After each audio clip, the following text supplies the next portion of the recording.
بسم اللہ الرحمن الرحیم۔ دجال مدینہ طیبہ میں داخل نہیں ہو پائے گا۔ ہم سے ابو الیمان نے بیان کیا، کہا ہم کو شعیب نے خبر دی، انہوں نے زہری سے کہا مجھ سے عبید اللہ بن عبداللہ بن عتبہ ابن مسعود نے بیان کیا کہ ابو سعید خدری رضی اللہ تعالیٰ عنہ نے کہا ہم سے حضرت صلی اللہ علیہ وآلہ وسلم نے ایک دن دجال کا لمبا قصہ بیان فرمایا۔ اس میں یہ بھی تھا کہ دجال پر مدینہ کے اندر جانا حرام کر دیا گیا ہے۔ وہ کیا کرے گا؟ مدینہ کے باہر ایک کھاری زمین میں اترے گا جو مدینہ کے قریب ہوگی۔ اس وقت مدینہ والوں میں سے ایک آدمی جو سب میں اچھا آدمی ہوگا اس کے پاس جائے گا اور کہے گا میں گواہی دیتا ہوں تو وہی دجال ہے جس کا ذکر حضرت صلی اللہ علیہ وآلہ وسلم ہم سے فرما گئے تھے۔ دجال اپنے لوگوں سے کہے گا دیکھو اگر میں اس شخص کو مار ڈالوں اور پھر زندہ کر دوں تب تو تم کو میرے بارے میں یعنی کہ میرے سچے ہونے میں کچھ شک نہیں رہنے کا۔ وہ کہیں گے نہیں، پھر کیا شک رہے گا؟ دجال کیا کرے گا کہ اس شخص کو مار ڈالے گا پھر زندہ کر دے گا۔ تب وہ شخص کہے گا اب تو مجھ کو اور زیادہ یقین ہو گیا تو ہی کمبخت دجال ہے۔ پھر جو دجال اس کو مار ڈالنا چاہے گا تو نہ مار سکے گا۔ یہ وضاحتیں جو ہیں اوپر نمبر لکھے ہوئے ان کی وضاحت ہے، یہ صحیح بخاری صحیح مسلم کی احادیث ہیں۔ نمبر 13، ایک دوسری روایت میں ہے کہ یہ شخص مسلمان ہوگا اور لوگوں سے پکار کر کہہ دے گا کہ مسلمانوں یہی وہ دجال ہے جس کی خبر حضرت صلی اللہ علیہ وآلہ وسلم نے دی تھی۔ ایک روایت میں ہے کہ دجال آرے سے اس کو چروا ڈالے گا۔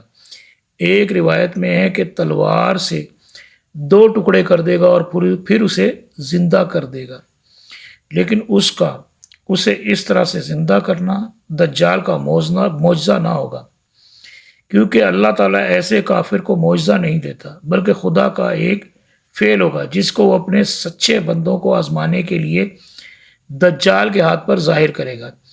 اس حدیث سے یہ بھی نکلا کہ ولی کی بڑی نشانی یہ ہے کہ شریعت پر قائم ہو۔ اگر کوئی شریعت کے خلاف چلتا ہو اور مردے کو بھی زندہ کر کے دکھلائے تب بھی اس کو نائب دجال سمجھنا چاہیے۔ ہم سے عبداللہ بن مسلمہ کانبی نے بیان کیا، انہوں نے امام مالک سے، انہوں نے نعیم بن عبداللہ محمد سے، انہوں نے ابو ہریرہ رضی اللہ تعالیٰ عنہ سے، انہوں نے کہا حضرت صلی اللہ علیہ وآلہ وسلم نے فرمایا مدینہ کے رستوں پر فرشتے پہرا دیتے ہیں، اس میں نہ طاعون آئے گا نہ دجال۔ مجھ سے یحییٰ بن موسیٰ نے بیان کیا، کہا ہم سے یزید بن ہارون نے، کہا ہم سے شعبہ نے، انہوں نے قتادہ سے، انہوں نے انس رضی اللہ تعالیٰ عنہ سے، انہوں نے حضرت صلی اللہ علیہ وآلہ وسلم سے، آپ صلی اللہ علیہ وآلہ وسلم نے فرمایا دجال مدینہ پر آئے گا، دیکھے گا تو فرشتے وہاں پہرا دے رہے ہوں گے تو وہ مدینہ کے پاس نہ پھٹک سکے گا۔ اسی طرح طاعون بھی خدا چاہے تو مدینہ میں نہ آ سکے گا۔ حضرت حذیفہ رضی اللہ تعالیٰ عنہ سے مروی ہے کہ اللہ کے رسول صلی اللہ علیہ وآلہ وسلم نے فرمایا دجال بائیں آنکھ سے کانا ہوگا، گھنے بالوں والا ہوگا اور اس کے ساتھ جنت یعنی کہ باغ اور آگ ہوگی۔ اس کی آگ در حقیقت جنت ہے اور اس کی جنت دراصل آگ ہے۔ حضرت عبداللہ بن عباس رضی اللہ تعالیٰ عنہ سے مروی ہے کہ نبی کریم صلی اللہ علیہ وآلہ وسلم نے ارشاد فرمایا کہ دجال کانا ہے اور انتہائی سفید اور چمکدار رنگت کا ہوگا۔ اس کا سر افی سانپ جیسا چھوٹا مگر خوب متحرک ہوگا۔ وہ لوگوں میں عبدالعزیٰ بن قطن کافر کے ساتھ سب سے زیادہ مشابہت رکھتا ہوگا۔ حضرت سفینہ رضی اللہ تعالیٰ عنہ جو اللہ کے رسول صلی اللہ علیہ وسلم کے غلام تھے بیان کرتے ہیں اللہ کے رسول صلی اللہ علیہ وآلہ وسلم نے ارشاد فرمایا دجال بائیں آنکھ سے کانا ہوگا اور دائیں آنکھ کو گوشت کے ٹکڑے کی طرح ابری ہوئی عیب دار ہوگی، جبکہ اس کی دونوں آنکھوں کے درمیان کافر تحریر ہوگا۔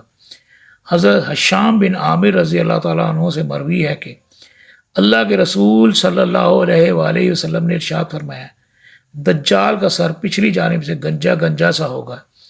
جس نے کہا تو میرا رب ہے تو وہ تو فتنے میں مبتلا ہوا، اور جس نے کہا تو جھوٹا ہے میرا رب تو اللہ ہے، جس پر میں بھروسہ کرتا ہوں تو وہ اسے کچھ نقصان نہ دے سکے گا۔ حضرت عبادہ بن سامت رضی اللہ تعالیٰ عنہ سے مروی ہے کہ نبی کریم صلی اللہ علیہ وآلہ وسلم نے ارشاد فرمایا میں نے تمہیں دجال کے بارے میں خبر دی ہے اور مجھے خدشہ ہے کہ تم اسے پہچان نہ سکو گے۔ مسیح دجال ایک پستہ قد آدمی ہوگا، گھنگریالے بال ہوں گے، آنکھ کانی اور مٹی ہوئی، نہ بہت اونچی ابری ہوئی اور نہ بہت دھسی ہوئی ہوگی۔ پھر بھی اگر تمہیں اس بارے میں شک و شبہ ہو تو خوب جان رکھو کہ تمہارا رب تو کانا نہیں۔ حضرت ابو سعید رضی اللہ تعالیٰ عنہ فرماتے ہیں کہ ابن سیاد نے کہا میں دجال، اس کی جائے پیدائش اور رہائش اور اس کے والدین کے متعلق اچھی طرح جانتا ہوں کہ وہ سب کچھ کہاں ہے۔ حضرت فاطمہ بنت قیس رضی اللہ تعالیٰ عنہ فرماتی ہیں کہ نبی کریم صلی اللہ علیہ وسلم نماز سے فارغ ہو کر ممبر پر تشریف لائے اور مسکراتے ہوئے فرمایا کہ ہر بندہ اپنی جائے نماز پر بیٹھا رہے۔ پھر کہا کیا تمہیں علم ہے کہ میں نے تمہیں کیوں جمع کیا ہے؟ لوگوں نے کہا اللہ اور اس کا رسول ہی بہتر جانتے ہیں۔ آپ صلی اللہ علیہ وآلہ وسلم نے فرمایا خدا کی قسم میں نے تمہیں ترغیب و ترہیب، واعظ و نصیحت کے لیے اکٹھا نہیں کیا بلکہ اس لیے جمع کیا ہے کہ تمیم داری جو عیسائی تھا وہ میری بیعت کر کے دائرہ اسلام میں داخل ہو چکا ہے۔ اس نے مجھے مسیح دجال کے بارے میں ویسی ہی خبر دی جیسی میں تمہیں دیا کرتا تھا۔ اس نے مجھے کہا وہ لخم اور جزام قبیلے کے 30 آدمیوں کے ساتھ بحری جہاز میں سوار تھا، یعنی کہ جو بتا رہا ہے واقعہ کہ مہینہ بھر بحری موجیں ان کی کشتی سے کھیلتی رہیں حتیٰ کہ ان کی کشتی جہاز مغرب کی طرف ایک جزیرے پر جا لگی۔ پھر وہ ایک چھوٹی کشتی پر سوار ہو کر جزیرے میں جا اترے جہاں انہیں گھنے بالوں والا ایسا جانور ملا جس کے منہ یا دم کی شناخت ناممکن تھی۔ انہوں نے پوچھا کہ تو کون ہے؟ جانور نے کہا میں جاسوس ہوں۔ انہوں نے کہا کس کا جاسوس؟ اس نے کہا اس شخص کی طرف چلو جو دیر میں ہے اور تمہاری خبر کا مشتاق ہے۔ تمیم رضی اللہ تعالیٰ نے کہا جب جانور نے اس شخص کا نام لیا تو ہم ڈرے کہ کہیں یہ شیطان نہ ہو۔ تمیم داری رضی اللہ تعالیٰ عنہ نے کہا کہ پھر ہم تیز تیز چلتے ہوئے دیر سنسان جگہ میں داخل ہوئے تو وہاں ہم نے اتنا بڑا انسان دیکھا کہ ویسا قداور مگر جکڑا ہوا آدمی کبھی نہ دیکھا تھا۔ اس کے دونوں ہاتھ گردن کے پیچھے اور پاؤں ٹخنوں کے ساتھ مضبوط لوہے سے بندھے ہوئے تھے۔ ہم نے کہا کمبخت تو کون ہے؟ اس نے کہا کہ میری خبر تو حاصل کر ہی لوگے، یہ بتاؤ کہ تم کون ہو؟ لوگوں نے کہا ہم اہل عرب ہیں اور ایک سمندری جہاز میں محو سفر تھے کہ سمندر میں طوفان آ گئی جس کی وجہ سے مہینہ بھر ہمارا جہاز موجوں کا شکار رہا۔ پھر ہم اس جزیرے کے قریب پہنچے تو ایک چھوٹی کشتی میں بیٹھ کر اس جزیرے میں داخل ہوئے تو ہمیں یہ جانور ملا جس کے بالوں کی کثرت کی وجہ سے منہ یا پشت معلوم نہیں ہوتی تھی۔ ہم نے اس سے پوچھا کمبخت تو کون ہے؟ تو اس نے کہا میں جاسوس ہوں، تم اس دیر میں موجود آدمی کی طرف چلو۔ سوری یہ ریپیٹ ہو گیا لیکن پھر بھی میں پڑھ رہا ہوں، وہ تمہاری خبر کا بڑا مشتاق ہے۔ تو ہم جلدی سے تمہاری طرف چلے اور ہم تو اس جانور کو شیطان سمجھتے ہیں۔ دجال نے کہا مجھے بیسان شام کے نخلستان کی خبر دو۔ ہم نے کہا اس کی کون سی خبر مطلوب ہے؟ اس نے کہا کیا وہ پھل لاتا ہے؟ ہم نے کہا ہاں۔